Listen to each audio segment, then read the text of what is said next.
संस्था का बनाने का एक ही उपक्रम था। मैं आपको बता देना चाहता हूं, राष्ट्रीय स्वयंसेवक संघ, आप सभी लोग इस संघ से, हर एक नागरिक, हर एक व्यक्ति इससे परिचित होगा। सितंबर महीने में 1924 को जब आरएसएस की स्थापना महाराष्ट्र के नागपुर में हुई, तो उस समय जो इसके प्रथम सरसंघचालक थे, परम पूज्य आदरणीय केशव बलिराम हेडगेवार सर, इन्होंने नींव रखी। तो उस दौरान संघ का एक ही कार्य था कि किसी जाति समुदाय को ऊपर ना करके सबसे पहले अपने राष्ट्र को ऊपर रखा जाए। तो इसी प्रकार से अपना भी संगठन संघ के साथ में कदम से कदम मिला के चलेगा, क्योंकि संघ का कोई भी व्यक्ति बेईमान नहीं हो सकता है। कोई भी व्यक्ति किसी राष्ट्र को धोखा नहीं दे सकता, अपने राष्ट्र को धोखा नहीं दे सकता है। तो अपना भी संगठन राष्ट्रीय स्वयंसेवक संघ के साथ कदम से कदम मिला के चलेगा। मैं आपको बता देना चाहता हूं, संस्था के जो उद्देश्य बनाए गए, संस्था के उद्देश्य में सबसे पहले शिक्षा को सर्वोपरि रखा गया।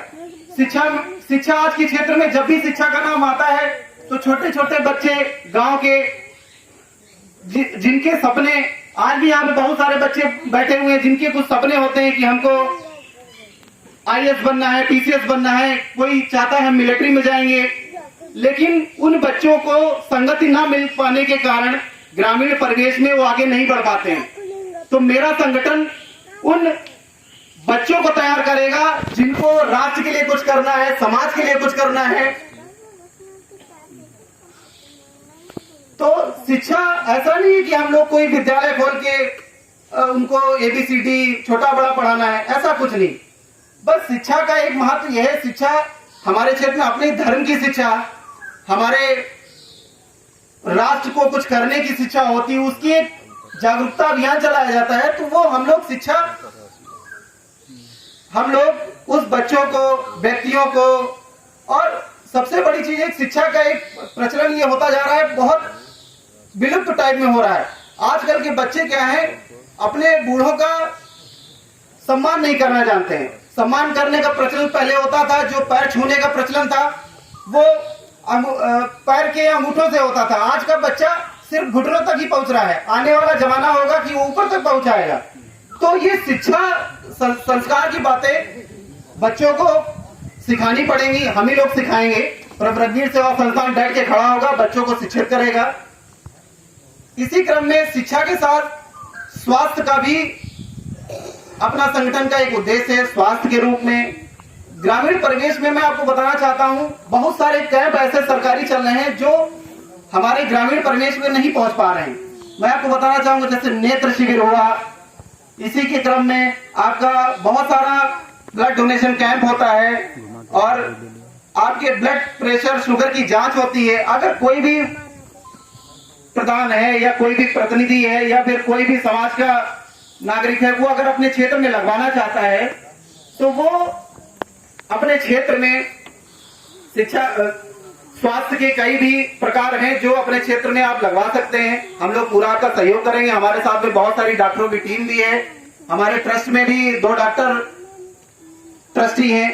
तो मैं, और उसी के क्रम में मैं बताना चाहूंगा, जो एक पोर्शन अपना है रोजगार। आज कोई भी बच्चा पढ़ लिख के तो नौजवान हो जाता है, बढ़िया हो जाता है, लेकिन वो रोजगार से पीछे हो जाता है।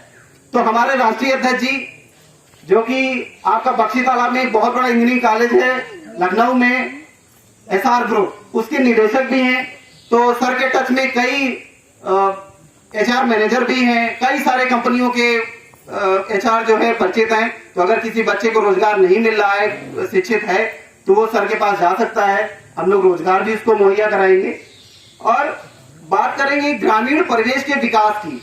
ग्रामीण परिवेश के विकास की मैं बताना चाहूंगा, बहुत सारी, पहले तो मेरा जो पहले का सोचना था कि कोई अगर महिला है, अगर उसको कोई दिक्कत होती है, तो बहुत महिलाएं क्या करती हैं, डॉक्टरों के पास जाने में थोड़ा हिचकिचाती है कि हम कैसे अपना उनको बताएंगे हर चीज। तो इस प्रकरण में हमने एक योजना चलाई है, उसका नाम है सखी योजना। सखी में क्या करेंगे हम लोग, एक महिला डॉक्टर हर ब्लॉक में बैठाएंगे, वो वहां की महिलाओं का जो है इलाज कर सकेगी। तो और ग्रामीण परिवेश में एक चीज बताना चाहूंगा, अभी हम लोग कुछ ही दिनों में माननीय मुख्यमंत्री योगी आदित्यनाथ जी से मिलेंगे और उनको ज्ञापन देंगे कि हमारे ग्रामीण में बहुत सारी जमीनें ऐसे पड़ी हुई हैं जो बंजर हैं और चारागाह की हैं, तो उनमें क्या करें, बच्चों के लिए ऐसा कुछ किया जाए। जैसे बच्चे अपने पढ़ते हैं, मान लीजिए मिलिट्री में नहीं जा पा रहे हैं, तो उनका एक ऐसा वहां पे ग्राउंड बनाया जाए जिससे बच्चे वहां पे तैयारी भी कर सकें और राष्ट्र सेवा के लिए वहां से प्रतिवर्ष हजारों बच्चे वहां से निकलें। तो आप लोग हमारी बात से सहमत है कि नहीं सहमत है? तो और जो योजना हम लोग चलाए हैं, जो इस समय पहला शुभारंभ के साथ में आज हमने चलाया है, पक्षी संरक्षण अभियान। तो पक्षी संरक्षण अभियान में हम लोगों ने सोचा था कि कुछ पक्षियों के लिए किया जाए। आपको पता होगा चीन एक देश है, तो वहां पे पक्षियों का अस्तित्व खत्म करने के लिए चाइना वालों ने क्या किया, एक गौरैया होती है, आप लोग सभी लोग जानते होंगे, तो उसको जो है धीरे धीरे वो लोग मारने लगे। उनको लगता था कि हम ये गौरैया आती है हमारे खेतों में, सभी अनाज को छट कर जाती है, लेकिन ऐसा नहीं था।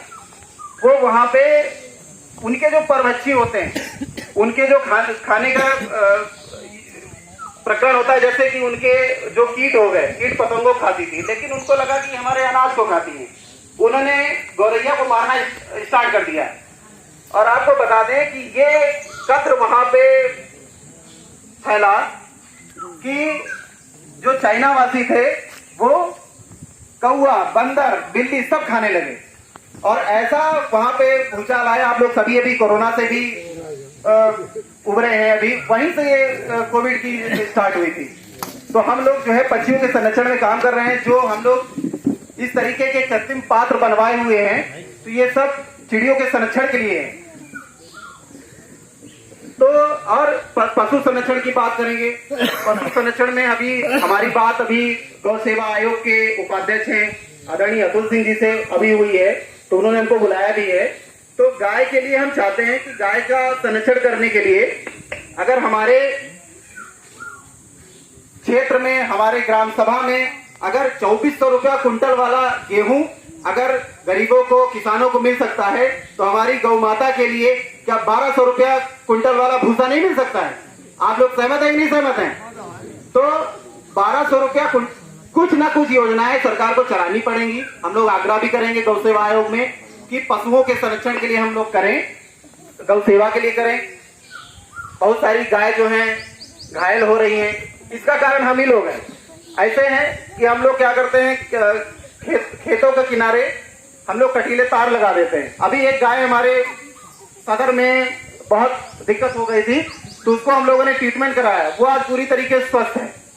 तो अगर थोड़ा थोड़ा यहाँ पे कई 40-50-100 लोग बैठे हुए हैं, अगर थोड़ा थोड़ा अगर आप लोग सहयोग करेंगे, हमारा संस्थान का सहयोग करेंगे, तो हम पशु पक्षी संरक्षण में अपना अच्छा सहयोग दे पाएंगे।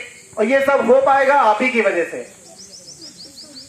और दूसरी चीज हम बताना चाहेंगे, आज कार्यक्रम का पहला शुभारंभ हुआ है। ज्यादा समय ना लेके हम एक चीज बोलना चाहेंगे, कोई भी कार्यक्रम की शुरुआत करोगे तो उसमें दिक्कतें होती हैं, समस्याएं होती हैं। आज पहला कार्यक्रम है, हमें बहुत अच्छा लग रहा है कि 100 की संख्या में यहाँ पे माताएं, बहनें, जनता कितनी दूर दूर से अपना समय निकाल के आए। हमारे राष्ट्रीय अध्यक्ष जी, हमारी राष्ट्रीय कार्यकारिणी, सब लोग कहीं ना कहीं इंगेज हैं, लेकिन समय दिए। सभी का मैं आभार व्यक्त करता हूं।